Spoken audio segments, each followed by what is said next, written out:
दर्ज हुआ था 164/22 दिनांक 29/4/2022 को, जिसमें गौसगंज का एक सीएसपी है, उनके द्वारा कंप्लेन किया गया था कि उनका एक नौकर है, वो एसबीआई बैंक से अपना पैसा निकाल करके और सीएसपी की तरफ जा रहे थे, तो रास्ते में उनका पैसा, जिसका अमाउंट है 2,81,000, वो लूट लिया गया।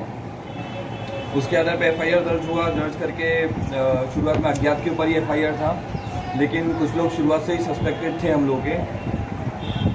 कांड के अनुसंधानकर्ता प्रदीप कुमार सिन्हा थे। उसके बाद में इन्होंने अनुमंडल स्तर पर हम लोगों ने टीम गठित करके जितने भी सीसीटीवीज हैं आसपास के, उनको सबको खंगाला गया। कई सारे क्रिमिनल्स हैं जिनका पुराना रिकॉर्ड रहा है, या फिर सस्पिशियस एक्टिविटीज़ रही हैं, जो लग रहा था कि लाइनर का काम कर सकते हैं या फिर इस तरह की घटना को अंजाम दे सकते हैं, उनके ऊपर नज़र रखी गई। सीसीटीवी में कुछ फुटेज सामने आ रहा था, तो जिनके उसके आधार पे कुछ लोगों का सत्यापन किया गया।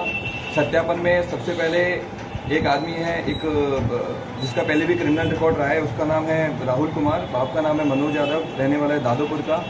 उसका सत्यापन हुआ क्योंकि जो कंप्लेनेंट है, एक्चुअली कंप्लेनेंट का जो नौकर है, उसने बाइक को देख लिया था, बाइक का नंबर उसको पता था, तो उस बाइक, उसी आधार पे, उसी की निशानदेही पे हमने राहुल को पकड़ करके वहाँ से उसकी सेम बाइक सीज़ की।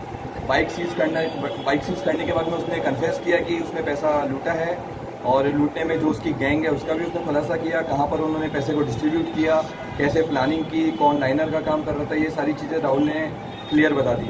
उसमें राहुल ने 4 लोगों का नाम बताया।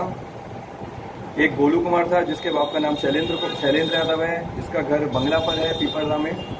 दूसरा है बिट्टू कुमार, इसके बाप का नाम सत्येंद्र यादव है, पिताजी का, ये पाठक मिली का रहने वाला है। तीसरा है रिपू कुमार, जिसके पिताजी का नाम सर्वेंद्र यादव है, ये चकिया का रहने वाला है।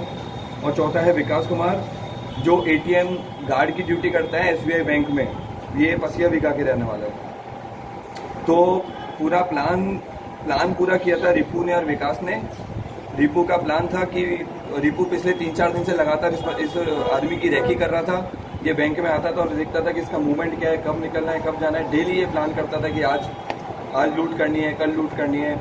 लेकिन जिस दिन घटना वाला दिन था, उस दिन विकास ने क्लियर लाइन दे दी थी कि हाँ, ये आदमी मेरे यहाँ से 2,81,000 रुपये लूट के ले गया है। रिपू को इन्फॉर्मेशन दी गई, रिपू ने ये इन्फॉर्मेशन आगे कन्वे की। सबसे पहले उसने गोलू को बताया कि आज काम कर देते हैं। गोलू ने फिर बिट्टू को और राहुल को बताया, क्योंकि ये सब लोग ऑलरेडी, इनमें से 3 लोगों का ऑलरेडी क्रिमिनल रिकॉर्ड है, तो इनको पता था, इनको आइडिया था कि कैसे क्राइम करना है। राहुल अपनी गाड़ी पल्सर लेकर के आता है नगर से, पाठक मिल्की से वो बिट्टू को उठाता है। बिट्टू को उठा करके सब लोग पीओ पे जुटते हैं, एसबीआई बैंक के आसपास घूमते हैं, उसकी एक्टिविटीज़ को वॉच करते हैं। अर्बन मोड पे चारों लोग रुकते हैं। वहाँ से फिर जैसे ही इनका नौकर, सीएसपी का नौकर, अपना पैसा लेकर के 3:45 पे निकलता है बैंक से, वैसे ही गाड़ी चला रहा था राहुल, बीच में बैठा हुआ था बिट्टू और पीछे था गोलू। ये तीनों उसका पीछा करते हैं और सब लोगों ने अपने सर में गमछी बांधा हुआ था।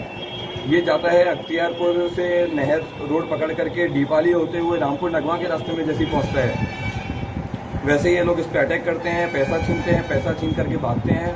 भागने के दौरान ये आदमी भी उनका पीछा किया थोड़ा बहुत, लेकिन सक्सेसफुल नहीं हो पाया था।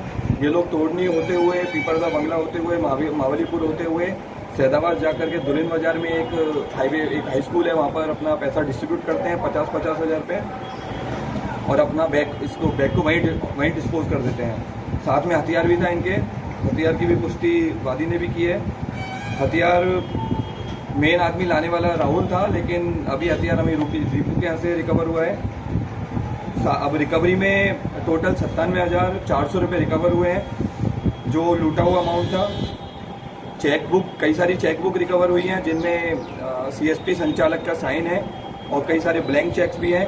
4 फ़ोन रिकवर हुए हैं जो घटना में यूज़ किए गए थे। जो घटना में यूज़ की गई पल्सर बाइक है, वो रिकवर हुई है।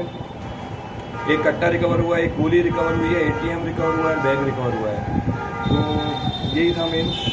सर, इस घटना में मेन क्या लाइनर कौन था? क्या लाइनर तो बताया आपको अभी हमने, रिपू और विकास लाइनर का काम कर रहे थे। मेरा मास्टरमाइंड रिपू था। एटीएम का गार्ड संचालक नहीं, रिपू।